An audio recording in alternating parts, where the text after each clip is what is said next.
Hello friends. तो API के section में आज हम देखेंगे कि अगर आपके पास में कोई ऐसा टेम्पलेट है जिसके अंदर आपकी एक यूआरएल आप यूज़ करते हैं, और जो यूआरएल है वो डायनामिक यूआरएल, दैट मीन आपका यूआरएल जब भी सेंड हो रहा है तो वो ऑटोमेटिकली जो है अलग अलग यूज़र को जा रहा है, जिसमें उसका जो यूआरएल का जो एंड पॉइंट्स हैं वो चेंज हो रहे हैं आपके। ठीक है। तो उसके लिए आप कौन सी एपीआई यूज़ कर सकते हैं? तो उसके लिए हमारे पास जो एपीआई है वो डायनेमिक यूआरएल बटन एपीआई है, जो आप यूज़ कर सकते हैं। आप जब डेवलपर सेक्शन में आएंगे और सेक्शन में आने के अंदर जब यहाँ पे गेट एपीआई पे क्लिक करेंगे, तो क्लिक करते ही सबसे नीचे आपको दिखेगी एपीआई डायनेमिक यूआरएल बटन। अब यहाँ पे अगर आप देखेंगे, ये आपका यूआरएल हो गया। अब जो पैरामीटर्स हैं उसमें ये है कि ये आपका सेंडर आईडी है, ये ऑप्शनल है, यूज नहीं तो आप हटा सकते हैं।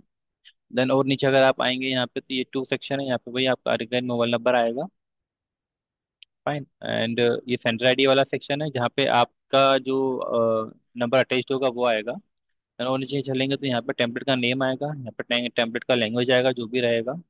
देन नीचे आएंगे तो यहाँ पे जो टाइप है ना वो हेडर है। ठीक है। तो इसके अंदर आप सेलेक्ट कर सकते हैं कि क्या हेडर का टाइप है आपको। जब हेडर टाइप हेडर हो गया, पैरामीटर टाइप में यहाँ लिख दिया इमेज। तो अगर आप इमेज के सेलेक्ट करते हैं इमेज आएगा, डॉक्यूमेंट करना तो डॉक्यूमेंट, ऑडियो आएगा तो ऑडियो। ऐसे आप टाइप जो है यहाँ पे लिख सकते हैं आपका।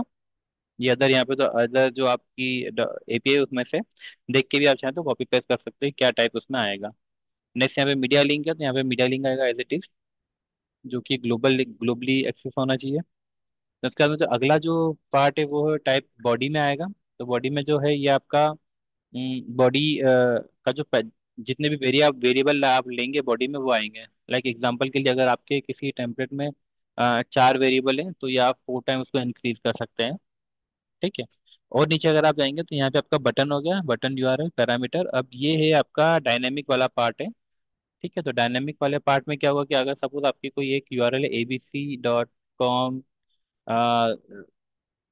स्लैश स्लैश के बाद में जो पार्ट है आपका वो चेंज होता है। ठीक है। तो वो आप इसके थ्रू अपडेट कर सकते हैं। तो लाइव एग्जांपल में अगर मैं आपको बताऊं यहाँ पे डायनेमिक के अंदर, तो ये आपका हो गया एक यूआरएल। अब अगर आप नीचे देखेंगे तो नीचे आपको देखेगा कि ये आपका सेंडर आईडी हो गया, ये आपका यूजर का नंबर हो गया, यहाँ पे आपने लिख दिया टेम्पलेट जो आपका जो आपको सेंड करना है, यहाँ पे कोड। और आगे आप चलते हैं यहाँ पे, तो यहाँ पे इमेज इमेज आपने क्या किया यहाँ पे डाल दी ग्लोबली इमेज। बॉडी में आ गया तो बॉडी में आप देखेंगे कि ये मेरा जो है फर्स्ट वैल्यू है, सेकंड वैल्यू, क्योंकि वहाँ पे आप एपीआई में देखेंगे तो आपको एक ही दिखेगा, मैंने यहाँ पे इंक्रीज कर लिया उसको। तो जितने मेरे बॉडी में मेरा वेरिएबल उतने में इंक्रीज कर सकता हूँ। ये मेरा थर्ड वेरिएबल है, 3 है। ठीक है। एंड ये बटन चालू हो गया अपने यहाँ से। बटन में जो है जो मेरा डायनेमिक यूआरएल में जो चेंजेबल पार्ट है वो ये है। ठीक है। तो ये मैंने लिख दिया तो वो ऑटोमेटिकली क्या वहाँ पे जाके अटैच हो जाएगा और सेंड हो जाएगा। एग्जाम्पल के लिए अगर मैं यहाँ पे आपको टेम्पलेट बताऊँ,